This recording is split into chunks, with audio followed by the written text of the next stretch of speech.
anyway, you get the idea. That's a brand new tune I'm working on, hopefully for the acoustic record with me, Tom, and Jedd.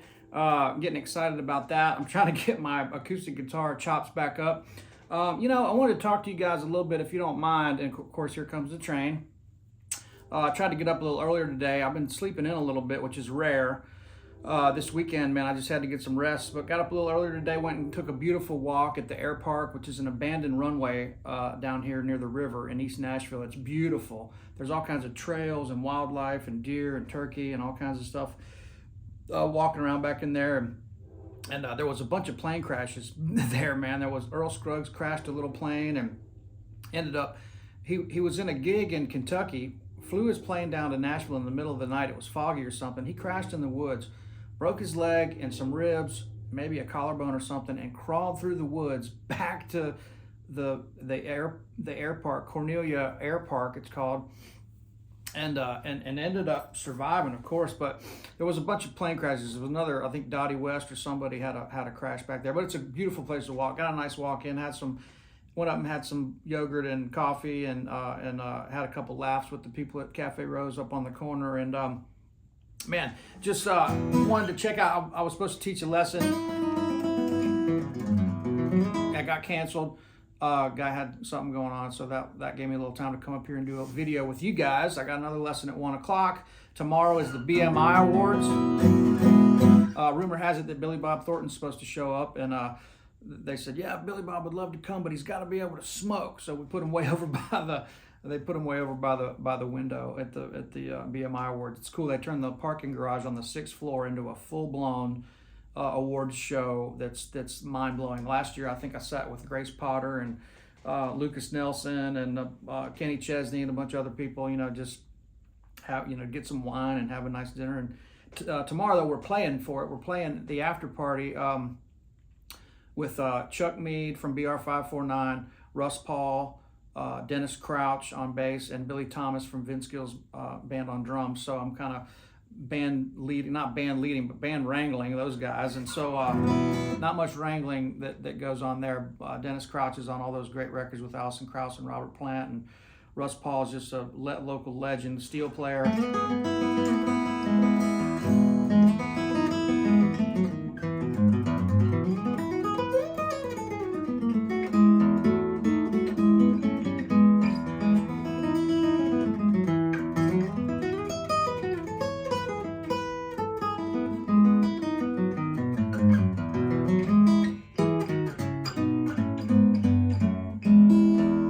It's always something trying to figure this thing out.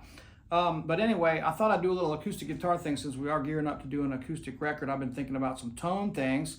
I've got a couple different picks. Now, I do have a blue chip downstairs that I really like. It's the beveled, I think it's a blue chip 35 or something. It's not super thick, but it is for bluegrass stuff and soloing. It is a nice thicker pick. Now, I will say, when you start getting real thick and you get those real thick picks, all you can hear is the pick noise. So all you hear is the click, click, click. You don't hear the pure tone. So being an old bluegrasser, it was always about using a heavy enough pick to where, like a Fender Heavy. Sam Bush on the mandolin uses a Fender Heavy, and he turns it sideways, and that's where I first started doing that, because if you don't, there's not as much surface area on the guitar. Now, there's exceptions to every rule. Sometimes in the studio, the engineer doesn't want a big boomy tone. He wants more of a thin pick.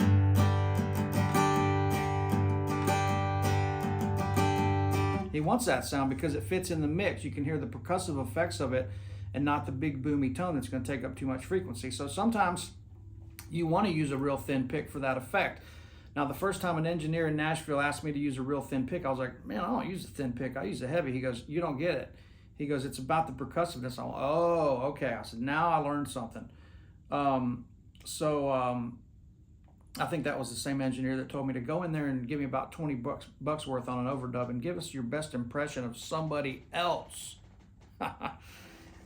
Funny shit. I said, what do you want me to play on this song? Like mandolin, bouzouki, guitar, electric guitar, acoustic guitar, nylon string, I brought all these instruments. And he goes, hopefully something we can use, trap. Anyway. funny stuff. Anyway, look, guys, so a couple things I was messing with last night. You know, so I do turn the pick on its edge. Now, this is a Fender Heavy, which is going to give you a little bit thicker sound.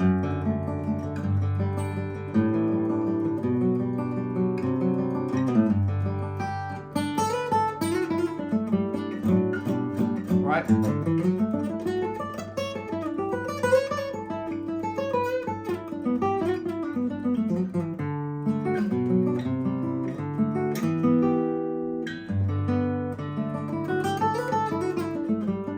Very nice and round, right?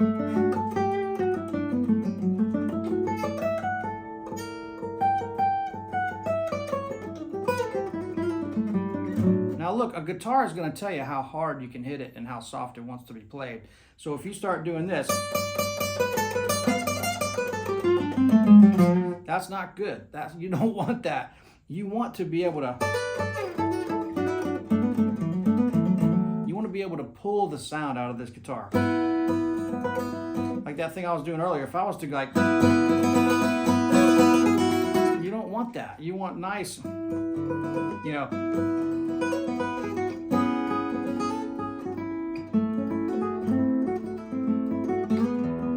That is fucking hard to play, by the way.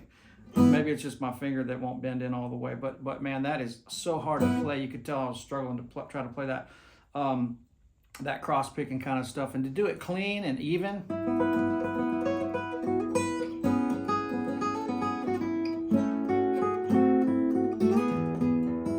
To get those melodies.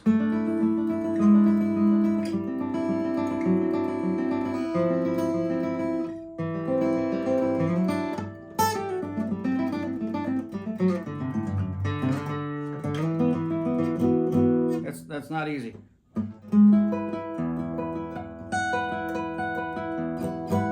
Hard stuff. To play it clean is really a bitch.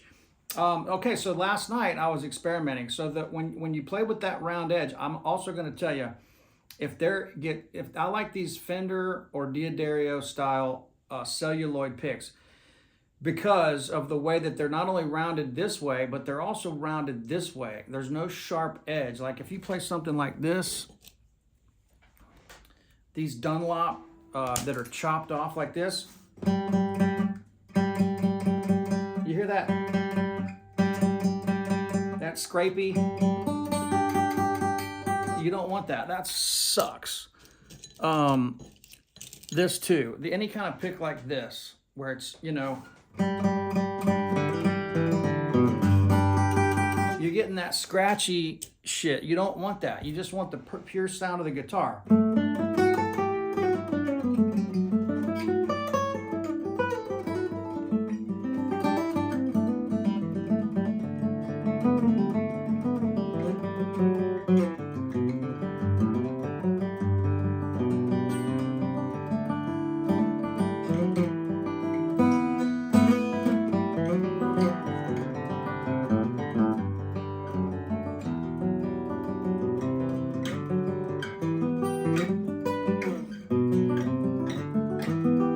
That nice tone. Okay, so if that's a Fender Heavy, a little bit thicker sound, you're going to get a little more tone.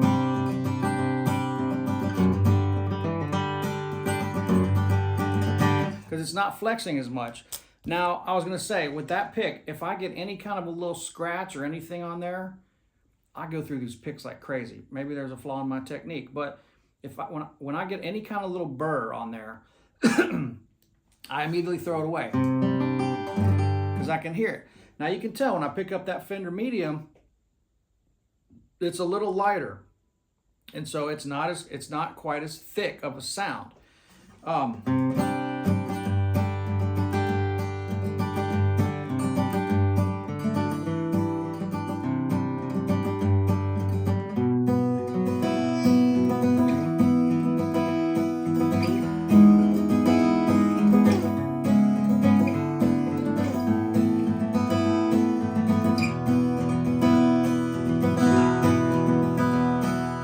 But if you want to just nice brush across the strings kind of sound, which is really cool, it's thick enough to where you still get the tone, but it's just not going into like the bluegrass world. there's that. So you can, yes, it's okay to use the point if you want to get that more. Now your single notes, they're gonna not sound as good. Again, here's the rounded edge this way. Right?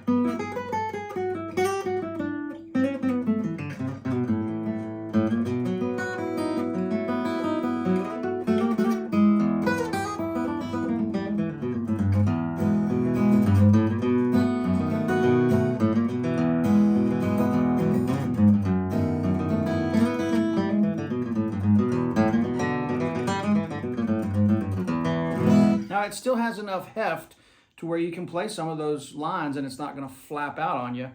Okay, here's what I'm getting to. Last night I experimented with not only playing the pick turned this way, I experimented with turning it this way. Now and holding it like that to where you're even getting more surface area and you're kind of rolling down on that side of that pick. Now that even gave you more.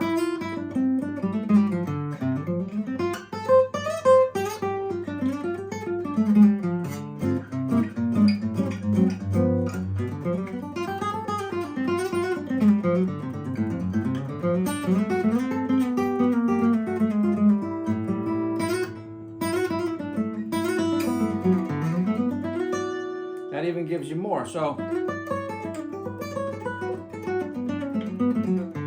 see, I can tell there's a little burr on that one.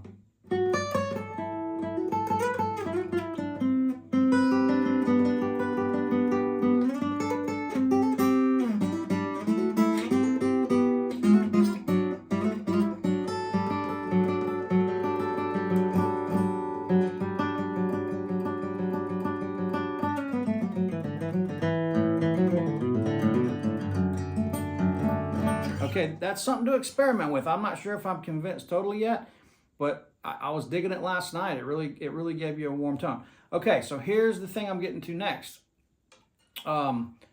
This is fun for me, guys. I like to talk about this stuff because I normally don't geek out on stuff like this, but I will say that the only thing I geek out on are the things that I think really matter. Okay, the things that don't matter just don't matter, like cables. And actually, I will say I prefer cheaper cables versus really expensive ones on electric guitar. And normal picks. Anything that gets too nerdy, it just normally doesn't sound that great. Like all these newfangled things, right? Anyway, watch this. So now watch, with your right hand, you can see I'm not playing, the pick is not, I don't care what kind of pick you're using, if it hits straight on like that, which I mean the flat edge of this pick is hitting the string perfectly straight, that's not going to sound good either. You want that pick to roll off the string.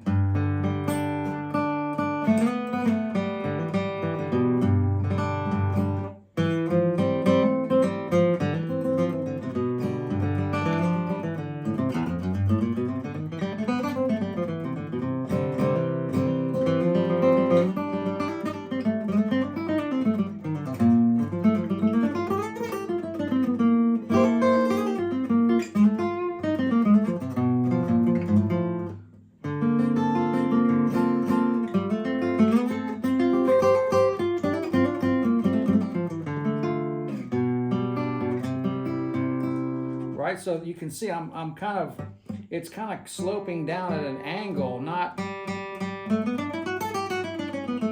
you do not want that.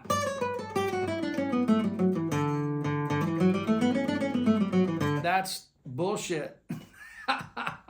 You want nice. So you can see I'm angling down. It's perfect. It makes perfect sense. This is pushing down and rolling off. That's why this edge is so nice. If I do flat, it's too harsh, and then that tip is not giving you enough, it doesn't have enough surface matter, right? Surface area. So there's a couple little tips on the guitar. Again, folks, the main thing is don't press too hard with your left hand. And don't bang too hard with your right hand. It's like a drum. A drum is an acoustic instrument, by the way. If you hit it too hard, it chokes. If you pull the tone out of it, it blossoms, it blooms.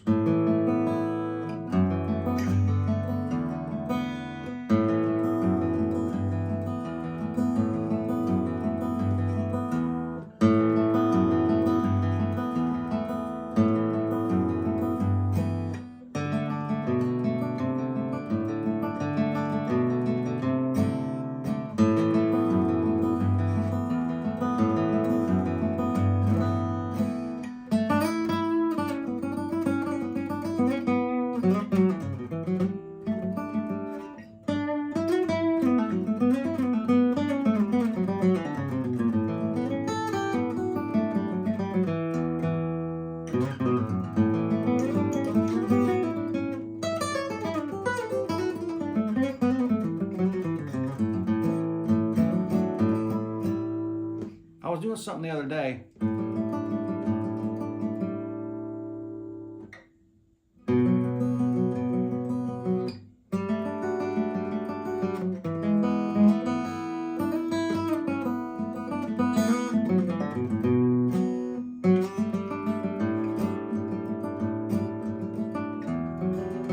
I can't remember. Okay, so that right hand thing, that is something that you have to constantly be thinking about while you're playing. If you don't, your tone immediately starts suffering. You have to be so just on top of it with that right hand.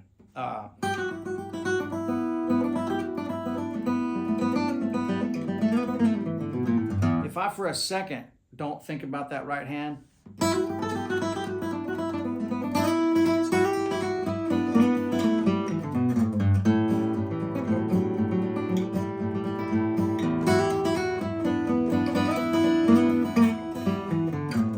it immediately starts.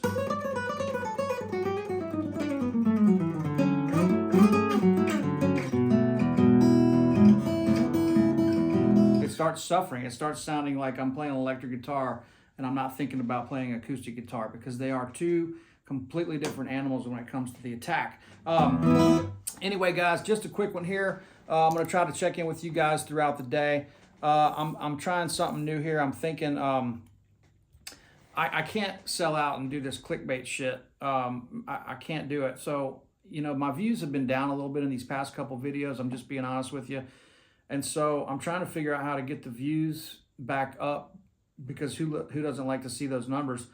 But I don't know how to do it. I guess it's just be consistent, but I can't do this clickbait stuff. I just feel dirty doing it. And I'm just going to keep doing these authentic videos that are about the guitar and some of this lifestyle that we have, which is insane.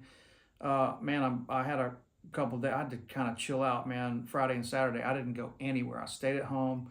I tried to get some rest, and then now I'm just trying to get back into a routine of, you know, getting a good breakfast, eating good, you know, getting some exercise, and just not being a slave to that phone and all the urgency of hustle, hustle, hustle. You know, man, we got to chill out.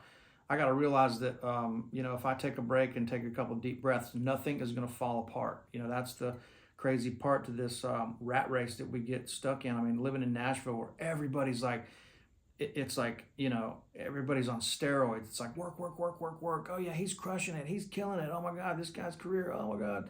And I just go, man, dude, come on. Let's take a fucking break and just learn how to relax a little bit. And man, I just want to enjoy this and not be worried about the hustle. I've made more money than I ever have in my life in September and October. I had record months. I mean, nobody in my family has ever seen any kind of numbers like that ever, you know. And I'm not bragging or complaining, but I'm saying that, you know, if you work yourself to the bone, yeah, it's going to work. You're going to make more money, or your career's going to go up, and you know, and all that stuff. But man, if you're stressed out and you don't have time to yourself to recharge that battery, I'd rather give some of the money back and have the time. Luckily, the work that we do is called playing, and so there's that. So I got nothing to complain about, guys. Trying to focus on the positive. There's a lot of fun stuff. You know, our lives are good. Hope you guys are doing great. I'm looking forward to Thanksgiving. I think we're going over to Nikki G's, and hell, even Uncle Larry might show up. You never know. The Trap Elders are coming into town, and I got them a nice Airbnb down the road because my house is getting so I don't have a proper guest room. Musicians don't really have guest rooms. We have amp rooms and guitar case rooms and all this kind of shit. So it's a little different. Our lives are a little bit unconventional, if you want, if you will. But anyway, guys, enough of that bullshit. I don't know what I'm talking about, but thanks a bunch. You know who you guys are, man. I love y'all. Like I always say, thank you so much for all the support. It's about the community.